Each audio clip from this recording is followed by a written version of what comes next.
Ahora les aviso. Ya.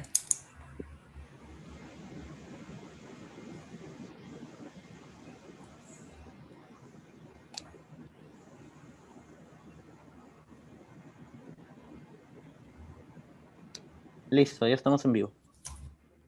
Buenas noches con todos y todas. Un gusto estar nuevamente conectados. Un saludo desde la Comisión Nacional de Programa de Nuevo Perú. Tenemos este evento programado para hoy que vamos a desarrollar sobre los regímenes especiales, regímenes laborales, ¿no? Las últimas semanas hemos tenido una serie de protestas en el marco de la crisis política que estamos viviendo. Tuvimos las protestas de los trabajadores de la agroexportación, que son contratados bajo un régimen laboral especial.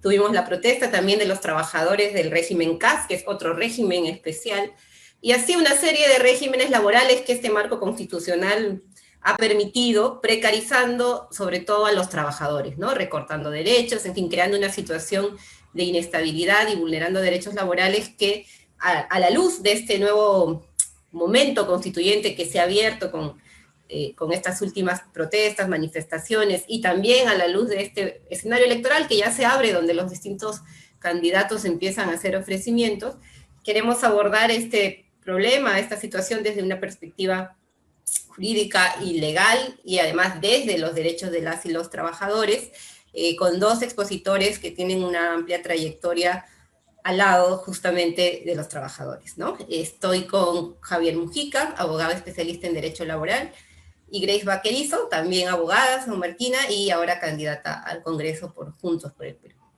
Entonces yo voy a darle paso primero a Javier para que nos haga una exposición justamente sobre este tema, sobre los regímenes especiales y los derechos de los trabajadores. Adelante, Javier. Bueno, muy buenas noches a todas, a todos. Gracias por la invitación para poder compartir algunas ideas sobre esta grave problemática que es la de los regímenes especiales, que es como se les conoce, que son básicamente regímenes de precarización de los empleos en el país. Esta situación no viene solo desde la Constitución de 1993, viene desde antes. Eso tiene que ver con la implementación de los programas de ajuste estructural que se llevaron a cabo en el Perú desde la segunda mitad de los años 70, en el contexto de la crisis global de la deuda externa, momento que el gran capital aprovechó para imponer a todos nuestros países una liberalización de los mercados que nos integrara de una manera subordinada y dependiente a la nueva economía global. Como su nombre lo indica y la expresión lo sugiere, hablamos de una globalización de la economía de mercado con una hegemonía de poderes transnacionales, de características oligopólicas o monopólicas, que ordenan y pautean todos los intercambios mundiales de comercio y de inversión. Y para lograr este objetivo se necesitaba que cada uno de los países implementara un conjunto de lo que ellos llamaron reformas estructurales que consolidara esta perspectiva y que nos integrara de esta manera en la economía mundo. Esto comenzó, decía, a la segunda mitad de los años 70 y desde entonces empezaron a implementarse un conjunto de reformas que en el caso específico de Perú supusieron una vuelta atrás de lo que había sido el enfoque del garantismo social, que a partir de la lucha de los trabajadores y de la conquista de diversos instrumentos, tanto de carácter internacional como eran los convenios de la OIT, por un lado, los convenios de la Organización Internacional del Trabajo, como las normas internacionales de derechos humanos, por otro, así como a nivel interno, las conquistas que se plasmaron en la Constitución de 1979 habían permitido desarrollar un enfoque de las relaciones laborales protectoras de los derechos de las personas que trabajan, la estabilidad laboral, es decir, la protección contra un despido arbitrario, sin causa justa, que fuera debidamente comprobada y estuviera previamente prevista en la ley, recibió amparo constitucional. En la Constitución estaban todos los beneficios laborales que han estado en disputa en los últimos tiempos, porque lo que está en disputa es la distribución de la renta, y de eso hablamos cuando hablamos de los beneficios laborales. Cuando los empleadores se ven obligados a respetar la jornada máxima de trabajo y a remunerar extraordinariamente la labor que llevamos por afuera de la jornada ordinaria de trabajo, estamos planteando una redistribución de la riqueza. Cuando la legislación reconoce el derecho a la participación de los trabajadores en las utilidades de sus empresas, también está planteada ahí una disputa por la redistribución de los ingresos a los que han contribuido los trabajadores con su esfuerzo.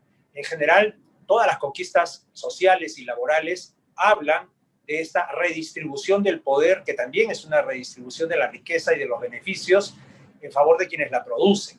Este entendimiento de que el trabajo es la fuente de la riqueza y el centro alrededor del cual gira el desarrollo de la sociedad y de las personas. Este enfoque de garantismo social fue duramente puesto en cuestión con las reformas estructurales de los años fines de los 70, 80, y se pusieron en extrema cuestión durante el gobierno de Fujimori y las reformas radicales de mercado que se llevaron a cabo a partir de 1991, cuando se aprobó la Ley de Fomento del Empleo, el Decreto Legislativo 728.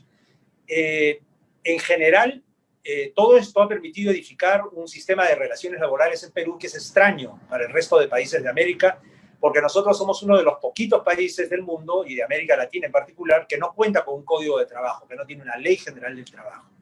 Ya desde 1978 se empezaron a editar regímenes especiales, y se fue construyendo un archipiélago de regímenes especiales, cada uno de los cuales recortaba más derechos a los trabajadores. Empezamos en 1978 con la ley 22342, que es la ley de promoción de las exportaciones no tradicionales, que permite contratar temporalmente de manera indefinida y cuanto uno quiera a los trabajadores de empresas vinculadas al sector externo de la economía. Gracias a estas normas se destruyeron los sindicatos en muchas ramas de la actividad económica del país.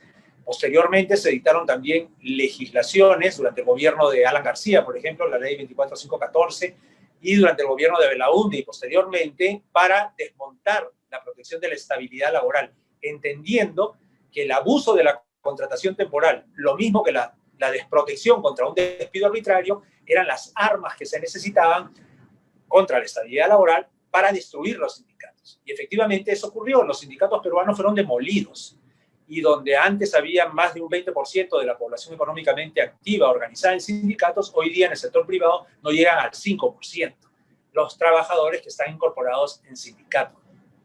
Y todo esto se traduce en una debilidad de la negociación colectiva. No hay sino muy poca negociación colectiva en el país, y naturalmente, si el Estado no dicta aumentos de salarios, si el salario mínimo se mueve cada demasiado tiempo, a diferencia de los demás países de América, donde se mueve cada año y se mueve por acuerdo tripartito para tratar de proteger la pérdida de poder adquisitivo de esos salarios frente a la inflación o la devaluación o el resto de variables económicas. En el Perú no sucede así. Entonces, no hay aumentos del gobierno, el salario mínimo no se mueve y no hay negociación colectiva. Los salarios se estancan, la mano de obra se abarata y se construye un sistema no solamente ya laboral, sino un sistema económico, mercantil, que está basado en esta idea de que los derechos de los trabajadores representan sobrecostos y que hay que tratar de eliminarlos. Y para eso los regímenes especiales son la fórmula que ellos encontraron para hacerlo. De esto hemos visto en los últimos tiempos, en particular las últimas semanas, con la lucha de los trabajadores de la agroindustria por derogar el régimen laboral agrario. Un régimen que se aprobó en las postrimerías del gobierno del señor Fujimori, cuando estaba prácticamente huyendo a Japón, y su ministro de Agricultura, el señor Klimper, hizo aprobar una ley que lo beneficiaba personalmente en la medida en que él está ligado a la agroindustria a través de Agrocasa, y por supuesto todos sus colegas y amigos están igualmente beneficiados por la ley que él aprobó, la ley 27360, aprobó a fines del año 2000. Esta ley se supone que debió durar 10 años, sin embargo, 10 años después, en 2010, sin ningún tipo de fundamentación económica, se la proyectó por 10 años más, y como no les fue suficiente, yo siempre he dicho que esta élite empresarial tan cavernaria, tan premoderna, no se contenta con menos que con todo, y entonces ellos querían todo, y dijeron, ¿y por qué no 10 años más? Y entonces, con el señor Vizcarra a la cabeza, aprobaron un decreto de urgencia, el 043-2019, para que esto rigiera hasta diciembre del año 2031.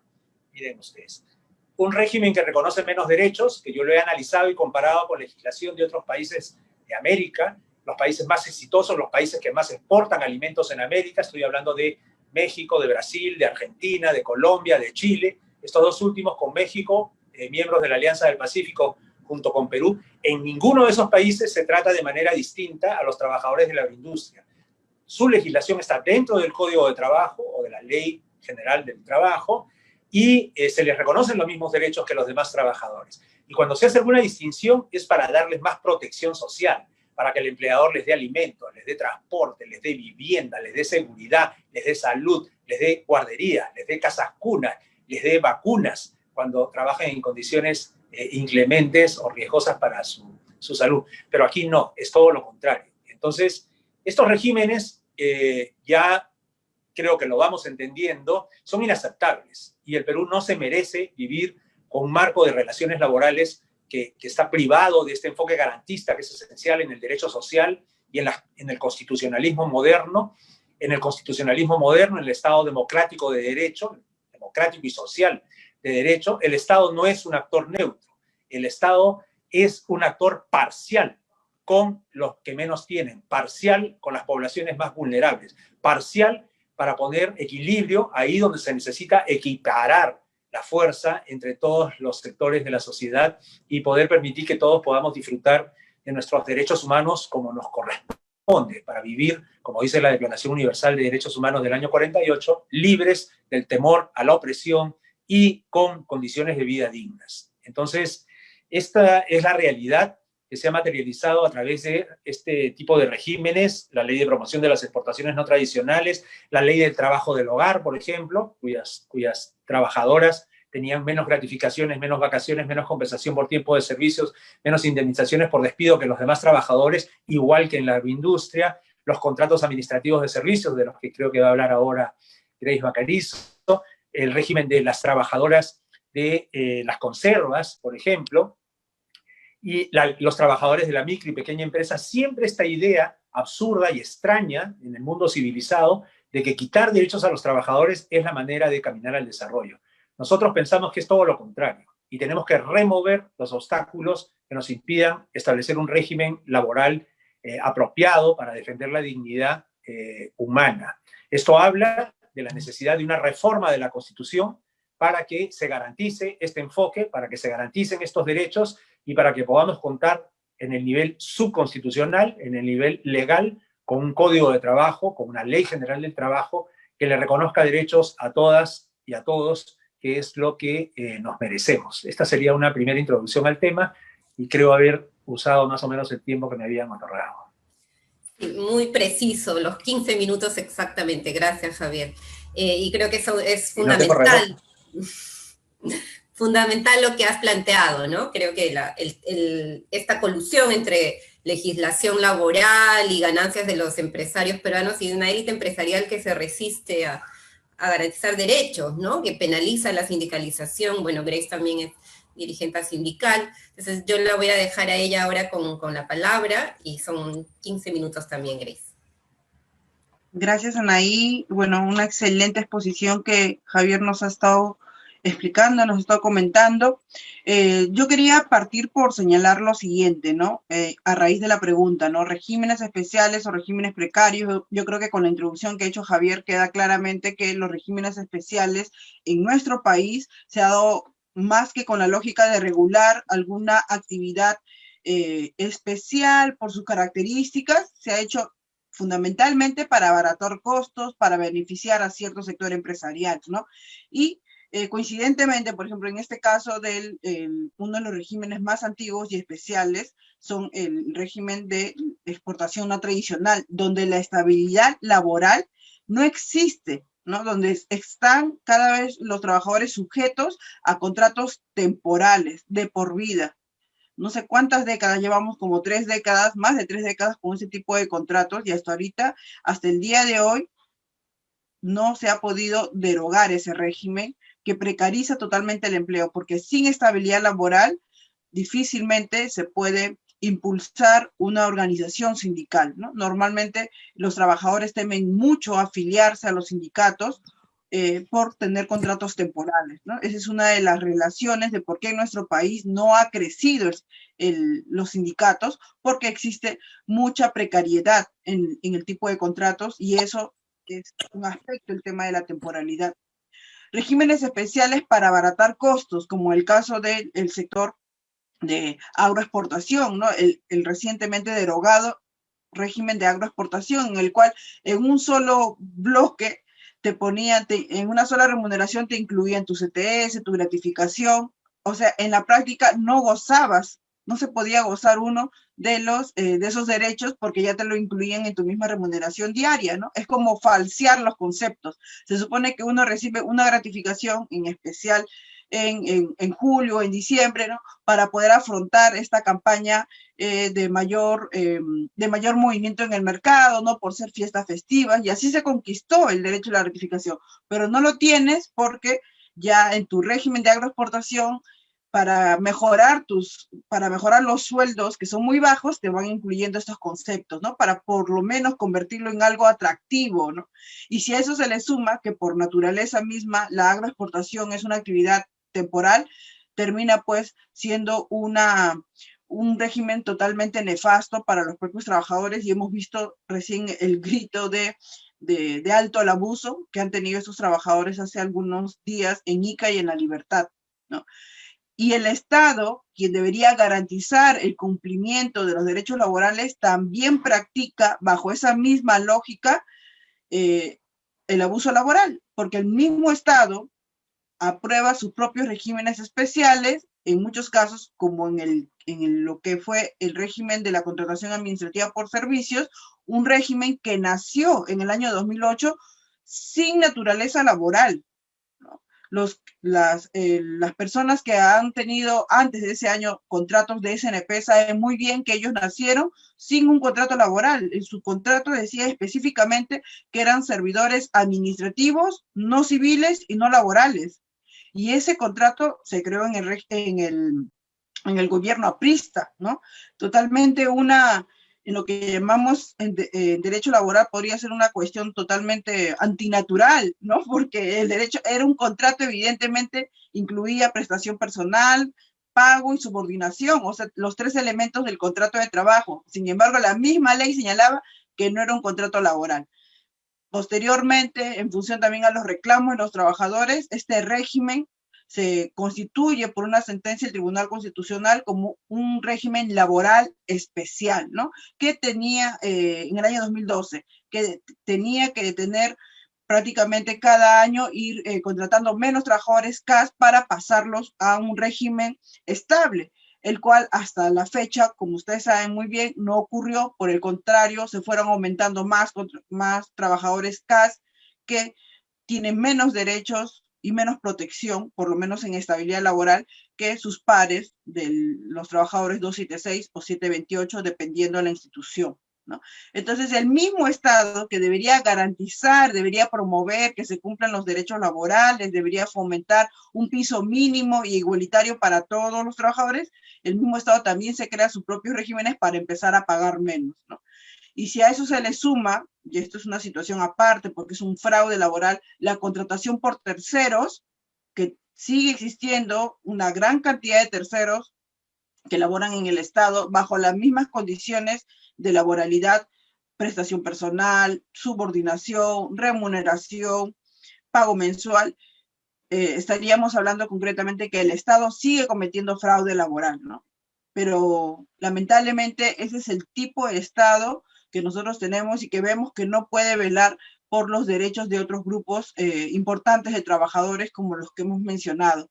Felizmente, los propios trabajadores han estado luchando porque se deroguen los regímenes especiales, ¿no? Y este año prácticamente se terminó de derogar el régimen laboral especial de las trabajadoras del hogar en el sentido negativo, porque ahora tienen un régimen laboral especial, pero con mayores derechos, con mayores protección, ¿no?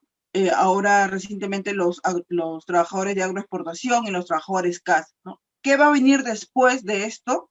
¿No? Ahorita las trabajadoras del hogar están esperando su reglamentación, está en pleno debate el tema de la agroexportación, y el de los CAS está pendiente que el actual gobierno lo suscriba.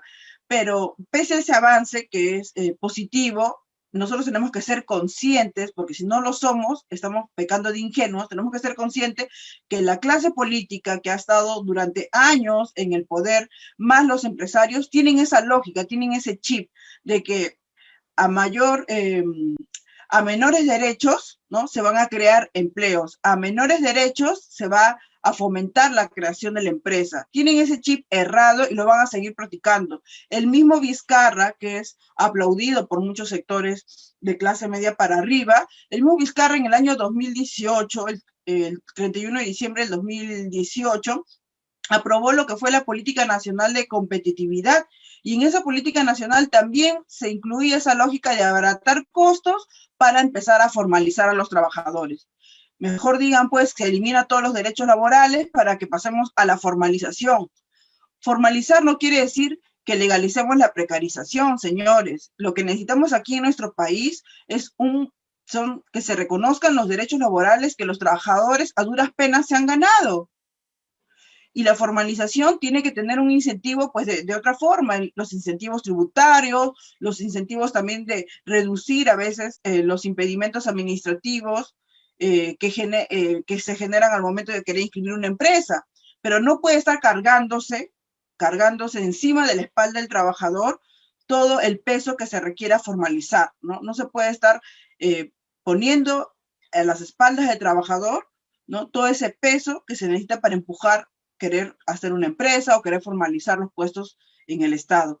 Creo que sobre eso hay una batalla cultural muy fuerte que se tiene que hacer y también una batalla política, ¿no? Porque esas prácticas, como vuelvo a repetir, no son de décadas atrás. Aquí cito nomás, hace unos meses, hace unos años, los mismos políticos han estado señalando lo mismo. Y si el día de hoy hay algunos avances es porque los trabajadores, a duras penas, con el mínimo sindicalismo que han podido cohesionar, han podido por lo menos arrancar estos derechos, ¿no?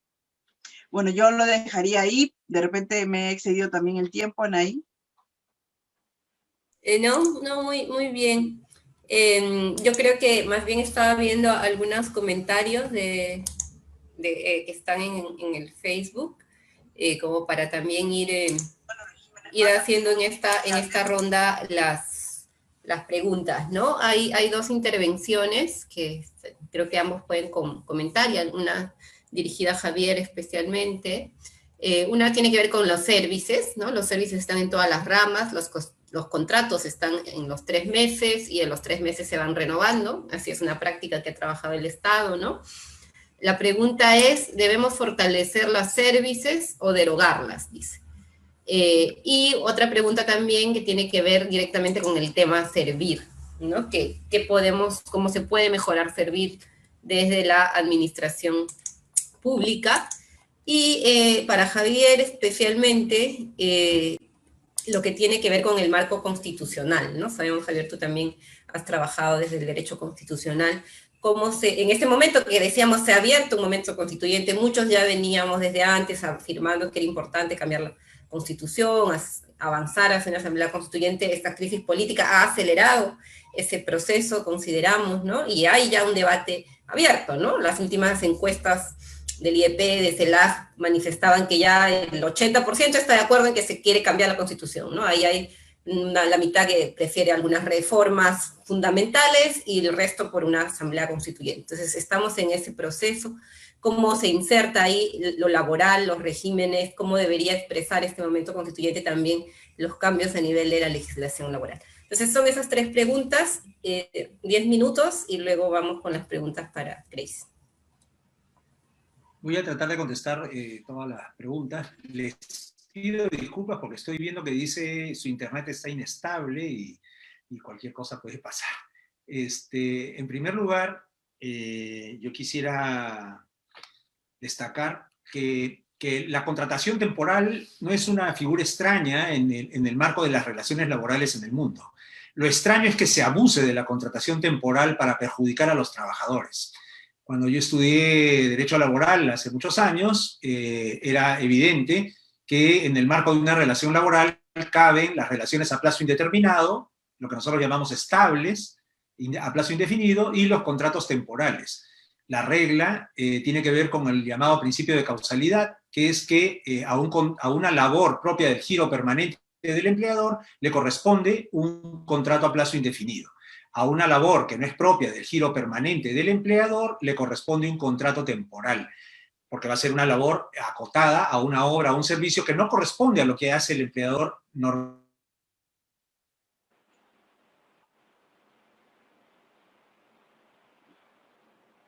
Uy, se nos congeló Javier. A ver. Javier. Imagen, no sé si me están escuchando. Ahí volviste, te fuiste un minutito. Sí. Ya, es un problema esto del internet. Los services, nosotros en el Perú, en ninguna parte del mundo los llaman services, pero las modalidades de intermediación en la contratación de trabajo existen en muchos lugares del mundo y se emplean razonablemente para descargar a las actividades económicas de aquello que no constituye el corazón de la actividad. Hardcore, dicen en inglés. No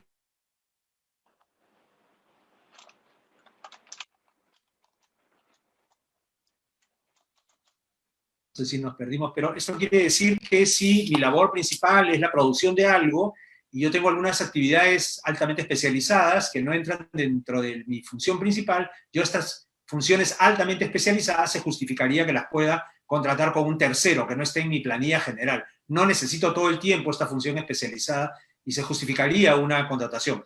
Entonces, cuando se abusa de la contratación temporal, cuando se abusa de la intermediación o la tercerización de los empleos, se está ante una situación anómala que tiene que ser erradicada de raíz. Entonces, si me preguntaran mi posición, yo no estoy en contra de la contratación temporal cuando ésta se justifique. Estoy en contra del abuso de la contratación temporal para precarizar los empleos de los trabajadores.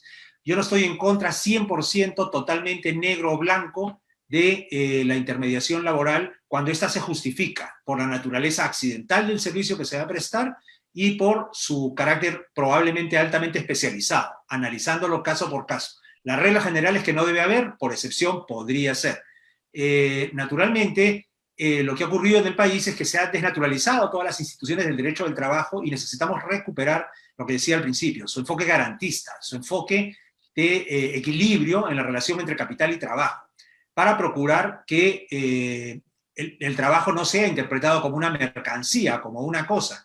Yo recordaba con algunos alumnos en una charla no hace muchos días lo que fue la erradicación, la emancipación de la esclavitud hace ya 100 años, un poco más de 100 años. Esta erradicación de la esclavitud no fue una liberación como ocurrió en otros países. Aquí en Perú, como se consideraba que los esclavos eran cosas, el Estado le compró esas cosas a los hacendados. Es decir, no se decretó que fueran libres, no, se le pagó a los hacendados por cada esclavo que era liberado, porque se les interpretaba como cosas, no como personas.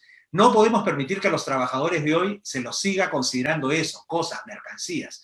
Las personas tienen dignidad y para respetar su dignidad tiene que haber un marco laboral apropiado que lo garantice. Y este marco tiene que estar en consonancia con los tratados internacionales de derechos humanos que representan el mínimo común denominador civilizatorio del mundo. Esto no es nada extremo, esto es lo que se considera el piso, no el techo. Y por tanto, esto debería quedar reflejado en nuestra legislación al máximo nivel, que es la Constitución. La Constitución tiene que ser un reflejo de lo que dicen las normas internacionales de derechos humanos, porque es en esas normas que nos reconocemos como parte de un contrato social que nos incluye. Cuando se impone la visión de una minoría, como ha ocurrido en el Perú durante las últimas décadas, entonces ya no estamos incluidos, no somos reconocidos como iguales, no nos tratan ni nos permiten ejercer con libertad nuestro proyecto de vida, nos castigan, nos precarizan, nos humillan, nos ofenden, y eso es lo que pasa con los trabajadores, eso pasa con las comunidades, eso pasa con los pueblos indígenas, eso pasa con las demás poblaciones discriminadas, incluyendo a las mujeres, a la comunidad LGTBI, a los adultos mayores, a los migrantes, a las personas privadas de libertad que están en las cárceles. No son consideradas personas, no son consideradas iguales, y hay que romper con eso precisamente llenando de un contenido diferente a la Constitución. Y esto es lo que a mí me parece que deberíamos hacer, incluyendo la parte laboral, no solamente, también la totalidad de lo que tiene que ver con los derechos de las personas y, por supuesto, con un ejercicio democrático del poder. Porque si no hay democracia y si no hay división de poderes real y si no hay un ejercicio democrático de la autoridad, entonces no se puede pensar en un Estado que va a garantizar los derechos de todas las personas. Lo más probable es que ese Estado sea capturado, como ocurre hoy día, por las corporaciones, los intereses económicos, la CONFIEP y todos los poderosos que hay en este país, para que se legisle y la ley rija en función de sus intereses y no de los que nos merecemos nosotros. Ojalá pueda haber respondido a las preguntas. Sí, muy bien. Y ahora yo estoy, creo que congelada. Ya, volvimos. Gracias, Javier. Efectivamente, has respondido bastante bien. Creo que este marco de piso mínimo que mencionas, ¿no? Es tan importante de seguir afirmando en nuestro país, y lamentablemente los avances son lentos, ¿no? Y generalmente tienen también un costo alto, ¿no? Vimos el agricultor, el trabajador que terminó asesinado, muerto en medio de las protestas de los productores, de los trabajadores de la agroexportación, ¿no? Qué duro que los cambios tengan que venir de esa manera, ¿no? Y aquí quizá entramos un poco ya a las preguntas para Grace, ¿no? Que tienen que ver también con esta reforma que se ha hecho al régimen CAS. Hace poquito el Congreso derogó la norma y hay ahí un marco de cambios, ¿no? La pregunta tiene que ver con cómo se evalúa esos cambios, si son positivos, qué sigue a esa reforma. Y también aprovechar para preguntar ya en este marco electoral que se va abriendo, ¿qué sería lo mínimo que debería hacer un gobierno, el gobierno que asuma, ¿no? Los primeros meses para mejorar la situación de los trabajadores y concretamente para poder terminar con esta precarización que significan los regímenes laborales que ahora existen? Eso, Grace, 10 minutos también. Sí, creo que, bueno, haciendo una referencia a lo que comentaba Javier, creo que es importante también entender que estos regímenes especiales, al momento de quitar derechos o flexibilizar algunos derechos, también hacen, se hace sigo práctica. aquí, solo he cambiado para ver si Perdón. Sí. Se hace una práctica pues también de una afectación al derecho a la igualdad, ¿no? Porque se está discriminando, se está considerando a un grupo de trabajadores por determinadas características como trabajadores de segunda categoría. Y esa práctica de discriminación, de abuso laboral, ya debería acabar, ¿no? Deberíamos tener un solo régimen, un solo piso para tanto trabajadores del sector público como del sector privado, ¿no? O sea, un conjunto de derechos donde los trabajadores sobre esos derechos puedan mejorarlos, ¿no? Ya sea por algún régimen especial en función a su propia actividad, ¿no? Pero mejorarlos, no empeorarlos, no quitarles derechos. Y bueno, lo segundo que creo que es un tema pendiente y sería un motivo de un conversatorio es el tema de la service, que es la práctica de la tercerización, ¿no? Cuando la tercerización obedece pues a una necesidad empresarial en función a la actividad que desarrolla, ¿no? De repente no es especialista en una determinada actividad, pues es válida la intermediación o la tercerización, dependiendo de su caso. Pero cuando la tercerización se usa para evadir el pago de utilidades, para evadir el vínculo con el trabajador, estamos ante un abuso de las instituciones legales para defraudar los derechos laborales de los trabajadores, ¿no? Entonces, en nuestro país no debería ser necesario que haya muertos para reclamar los derechos laborales para que escuchen a los trabajadores, ¿no? Debería bastar enseñar las crítica situación que, por ejemplo, están los trabajadores en subcontrata en el sector minero, en el sector de agua potable, trabajadores con menos derechos, precarizados. Debería bastar la realidad para que los políticos, los partidos puedan realmente reformar todo lo que es el capítulo de los derechos laborales, ¿no? Pero lamentablemente siempre se espera que los trabajadores se organicen, reclamen para que finalmente puedan acceder al reconocimiento de derechos laborales que por una matriz de igualdad reconocida en la Constitución se debería acceder, ¿no? Entonces, ese es un tema muy delicado, el tema de la tercerización, que en nuestro país ha servido para precarizar el empleo. He puesto solo 2 ejemplos, pero hay muchísimos más. Y bueno, como comento, ese aspecto debería ser totalmente desarrollado en un nuevo evento, de repente, Anaí, para tocar todos los aspectos, ¿no? Porque es una situación muy grave por la cual están pasando todos los trabajadores. Y respecto al tema de los CAS, vinculado al tema de servir, los CAS, como repito, desde el año 2008 han sido creados. En el año 2012 se dijo que iba a empezar a reducirse la contratación CAS para que la mayoría de los trabajadores pasen al régimen que les corresponda, ¿no? Que en este caso era un régimen laboral 728, 276, o si estuviera vigente el régimen servil, pero hasta el día de hoy ninguna institución tiene el régimen laboral del servicio civil, ¿no? ¿Por qué no se ha instalado este régimen laboral? ¿No? Porque hay muchas instituciones que están en tránsito, pero ¿por qué no se ha aplicado? Esa es una pregunta que deberían responder la institución de servir. Creo que desde el lado de los trabajadores deberíamos, se dice, además hay un compromiso que realmente la administración pública se modernice, ¿no? Se modernice, se mejore el servicio, y esto pasa también por tener estándares de cumplimiento de los derechos laborales en esas instituciones. Pero como he planteado un ejemplo, el mismo Estado con contrataciones por terceros, que hablamos de miles de terceros, pues expresa que ni siquiera el Estado está comprometido al cumplimiento de los derechos laborales. Y cuando Servir propone a una determinada institución pasar a este régimen laboral, pues lamentablemente lo propone, por ejemplo, con condiciones adversas, ¿no? Si una institución tiene 100 trabajadores, Servir está proponiendo solamente 50 plazas para este régimen, ¿no? Entonces, obviamente perjudica a los trabajadores porque muchos quedarían en la calle, y otros, en otro aspecto, también se perjudica a la institución, porque con menos trabajadores, sin un estudio objetivo de la necesidad que tiene dicha institución para mejorar sus servicios, sin una situación objetiva, lamentablemente la institución también se va a perjudicar. O sencillamente van a empezar a incrementar los terceros.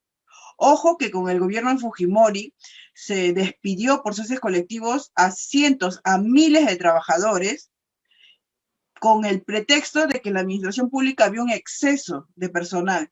¿Pero qué empezó a hacer el Estado? Luego de que hubo este cese colectivo, empezó a contratar por SNP, por servicios no personales. Parece que la historia se quiere repetir. Entonces, desde el lado de los trabajadores, obviamente hay una profunda preocupación por el tema de Servir, y lo que no queremos es de que se precarice el empleo, no queremos que nos quiten derechos laborales, tampoco queremos que se perjudique la institución, no queremos instituciones modernas que puedan ser, que estén a la altura de la necesidad del ciudadano, ¿no? Yo dejaría ahí los comentarios, Anaí.